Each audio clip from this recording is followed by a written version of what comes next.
hungry arms, wild hungry arms, give me all the love I need. Bonjour à tous et bienvenue sur cette nouvelle vidéo. Aujourd'hui on va parler du film Brimstone. Alors ce film, je dois dire que j'en attendais absolument rien vu que j'avais même pas vu la bande-annonce. Enfin j'ai vu les 30 premières secondes histoire de savoir de quoi ça allait parler, mais j'ai pas vu donc la totalité de la bande-annonce. Je me suis pas trop renseigné sur le film et je suis allé voir comme ça en me disant on verra bien ce que ça donne.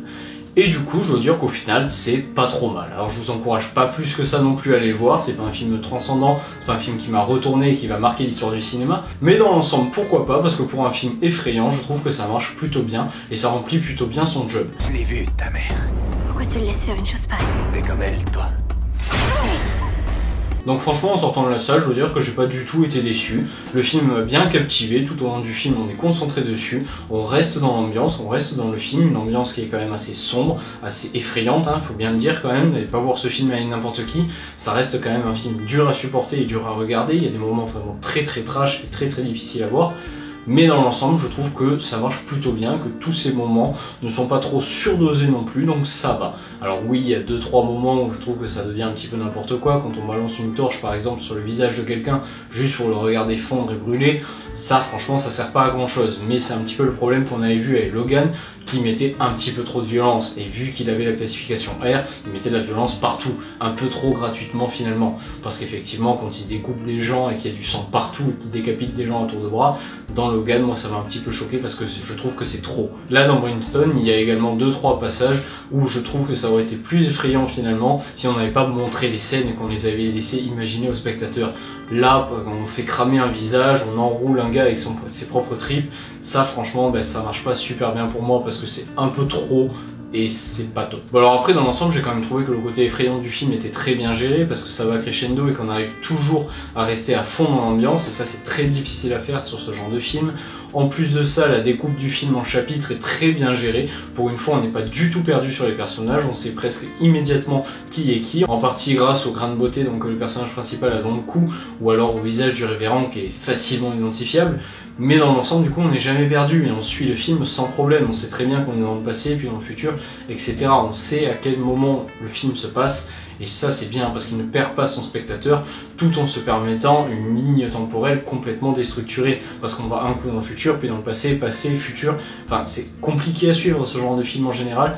Là le film arrive à très bien le traiter et on n'est jamais perdu. Et ça c'est vraiment un bon point pour le film. Alors après clairement n'allez pas voir le film parce qu'il y a Jon Snow au casting. Il a un rôle mineur, il fait une bonne prestation mais il n'est pas très important dans ce film. On n'allait pas voir le film pour lui. Alors il y a également Melisandre de Game of Thrones, ça je savais pas. Et franchement elle par contre elle joue plutôt bien. Alors certes c'est un rôle mineur aussi, mais elle joue plutôt bien. Par contre, si vous êtes un fan de Guy Pearce, je vous encourage sans problème à aller voir ce film parce qu'il nous offre vraiment dans ce film une excellente prestation. Il joue le rôle du révérend à la perfection. Jésus est le berger qui vous protège, et moi, je suis son chien. Franchement, on y croit vraiment, il est dur, sombre, froid, et on y croit. Et à la sortie du film, on se dit ce personnage a pu exister. Et ça c'est vraiment très important, parce qu'il joue la folie complète, mais il le joue bien, il va pas trop loin. On fait le 23! On fait le 23! Ouais, vas-y, hâte! Il est manifestement dans un état très grave. Et même dans son regard, dans sa façon de jouer, on arrive à sentir qu'il est parfaitement imprégné du personnage, et ça marche super bien. Au niveau des personnages féminins, les deux actrices qui incarnent donc Johanna puis Liz jouent également très bien et sont également très convaincantes. Franchement, j'ai pas eu de problème avec leur jeu d'acteur et ça vraiment c'est un vrai plus. Bon, alors maintenant je vais faire une toute petite partie spoiler dans cette vidéo parce qu'il y a 2-3 trucs à la fin qui m'ont un petit peu dérangé et j'aimerais quand même vous en parler. Alors si vous voulez passer la partie spoiler, vous pouvez directement aller à cet endroit là de la vidéo, mais sinon si vous avez vu le film, vous pouvez rester. Ceci étant dit, je commence les spoilers. Donc déjà, je suis un petit peu dérangé par la scène où la maman se déboîte complètement les bras pour les passer par-dessus la branche d'arbre, parce que c'est pas très crédible, même si, allez, dans le film, on se dit pourquoi pas, parce qu'elle est une mère qui voit sa fille se faire battre comme ça, peut dépasser les limites du corps humain et nous faire quelque chose de complètement dingue, donc pourquoi pas. J'aurais juste aimé qu'elle ait les bras un petit peu plus en vrac quand elle finit son 360 avec les bras, mais dans l'ensemble, moi ça m'a pas plus choqué que ça, quelque part j'ai même préféré ça au fait qu'elle se libère directement en défaisant les nœuds qu'elle avait aux mains, parce que ça j'en ai marre de voir ça dans les films, les nœuds mal faits, il y en a marre, quand vous attachez quelqu'un, il faut faire de bons nœuds, et ils se détachent pas, c'est logique. Et là, elle se libère comme ça, donc pourquoi pas, elle se craque les bras. Ça m'a pas trop choqué. Par contre, la scène qui suit tout de suite après, là, elle est un petit peu plus moyenne pour moi, parce que quand elle prend la lampe et qu'elle le jette donc sur le révérend, il brûle, il continue à parler, elle lui tire dessus, il passe par la fenêtre. Toute cette scène est un petit peu grossière, je trouve, quand il parle et que son visage est à moitié en train de fondre alors qu'il est en train de parler, il ne retransmet aucune douleur. Et c'est pas dingue. Franchement, je trouve que c'est un peu mal joué ou mal réalisé, mais dans l'ensemble, cette scène me dérange un petit peu et marche pas super bien. Et problème également, c'est que du coup, à la fin du film, on nous dit que peut-être le révérend est encore en vie, sauf que là, on le voit mourir, clairement, et que surtout, le personnage de Liz n'a rien de mieux à faire que de descendre, lui tirer encore une dizaine de balles dans le corps, l'enterrer, etc.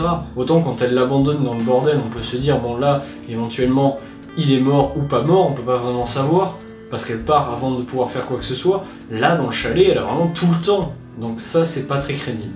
Et pour aller un petit peu plus loin aussi avec le révérend, moi je suis pas sûr que ce soit très intéressant de commencer le début du film en nous montrant le personnage du révérend, parce qu'après forcément quand on revient dans le passé, il n'y a aucun enjeu sur le personnage du révérend. On sait qu'il peut pas mourir, on l'a vu dans le futur. Dans le futur il est là avec Liz. Et pareil, Liz on sait qu'elle peut pas mourir. Donc on est là, on regarde le film en se disant bon c'est très bien, mais le révérend ne meurt pas, c'est sûr. Que ce soit dans le bordel quand elle lui tranche la gorge ou quand Jon Snow lui braque un flingue sur la gueule, enfin un truc pour tuer les cochons là, enfin on sait qu'il va pas mourir, c'est logique. Et du coup ça nous sort du film, on n'a pas vraiment cet enjeu très important quand on voit deux personnages s'affronter.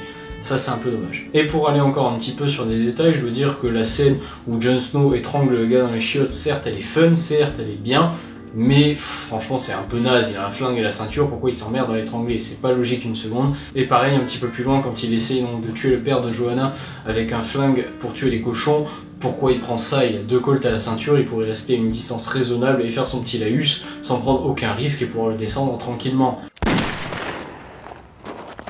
Alors, Mac Jones, tu vois, tout était prévu. C'est pas trop logique, donc ça, moi, ça me sort un petit peu du film, parce que j'en ai marre de voir des films avec des personnages qui parlent à 2 cm du visage de l'autre. Je vais te tuer, je vais te tuer, je vais te tuer. Et non, au final, on change d'avis et c'est l'autre qui se fait tuer. Alors, Mac Jones, tu vois, tout était prévu. C'est moi qui ai tué ton... Oh, Ça arrive tout le temps dans les films, il y en a un peu marre de voir ça, et là franchement dans celui-là c'était encore plus choquant que dans d'autres. Voilà, donc pour conclure, je t'encourage pas plus que ça à aller voir Brimstone, mais ça reste un film intéressant, donc pourquoi pas. Franchement je l'achèterai pas en DVD, je retournerai pas le voir au cinéma, mais à voir une fois au ciné, franchement ça passe plutôt bien, dans l'ensemble c'est plutôt bon, donc ça marche. Voilà, c'est tout pour cette vidéo, vous pouvez me dire ce que vous en avez pensé dans les commentaires, ou sur ce que vous avez pensé du film. En attendant, n'hésitez pas à vous abonner et à partager, on se retrouve très vite pour une prochaine critique, à bientôt, ciao! Girl, you say you want it, and I have no trips about it. And these laid out faces around me, I want you to know it.